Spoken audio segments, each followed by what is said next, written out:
लोकसभा चुनाव की सरगर्मियां शबाब पर हैं। एक तरफ बीजेपी ने अपनी किलेबंदी शुरू कर दी है तो दूसरी तरफ समूचा विपक्ष इन दिनों शीट शेयरिंग का फार्मूला तलाशने में जुटा है। लेकिन ऐसे में अगर पूर्वोत्तर के किसी राज्य की एक राज्यसभा सीट की चर्चा होने लगे तो हैरान होना लाजमी है। खबर ही ऐसी है, राज्यसभा चुनाव को लेकर पूर्वोत्तर का सिक्किम चर्चा में है। वजह है चीन की सीमा से सटे इस राज्य से राज्यसभा चुनाव के लिए भारतीय जनता पार्टी का उम्मीदवार उतारना। बीजेपी ने सिक्किम की एकमात्र राज्यसभा सीट के लिए दोरजी शेरिंग लोपचा को उम्मीदवार बनाया है। अब सोच रहे होंगे कि इसमें खास क्या है, तमाम पार्टियां जीत हार से अलग उम्मीदवार तो उतारती हैं। तो जनाब, असल खबर यह है कि 2019 के सिक्किम चुनाव में बीजेपी खाता तक नहीं खोल सकी थी। जिस सूबे के विधानसभा चुनाव में बीजेपी का एक भी विधायक नहीं जीता था, उस सूबे में पार्टी ने राज्यसभा चुनाव के लिए उम्मीदवार उतार दिया है। तो आखिर ऐसा क्या है, इसे समझने के लिए सिक्किम का सियासी इतिहास और वर्तमान मुख्यमंत्री पीएस तमांग गोले का सियासी बैकग्राउंड जानना होगा।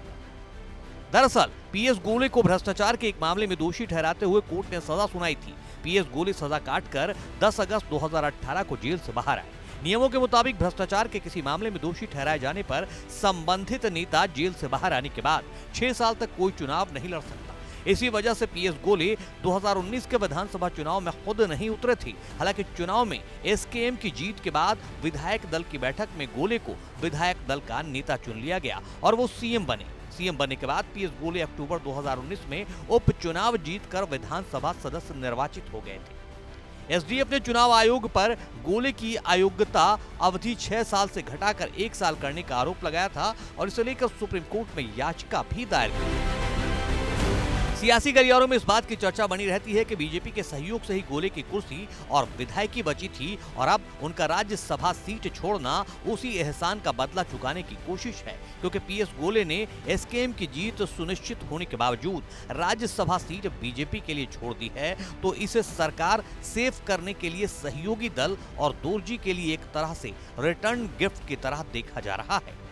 पूर्वोत्तर का सियासी मिजाज समझने वाले जानकार भी मानते हैं कि पूर्वोत्तर की सियासत क्षेत्रीय दलों के लिए मुफीद रही है, लेकिन अब बीजेपी की कोशिश एसकेएम की उंगली पकड़कर सूबे में अपनी सियासी जमीन तैयार करने की है। बीजेपी सिक्किम से राज्यसभा में अपना प्रतिनिधि भेजने वाली पहली राष्ट्रीय पार्टी बनने को गौरव से जोड़ रही है, जो लोकसभा चुनाव में कैश कराने के लिए दूर की कौड़ी भी हो सकती है।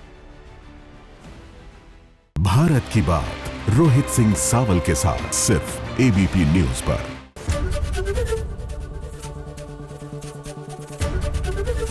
एबीपी गंगा, खबर आपकी, जुबान आपकी।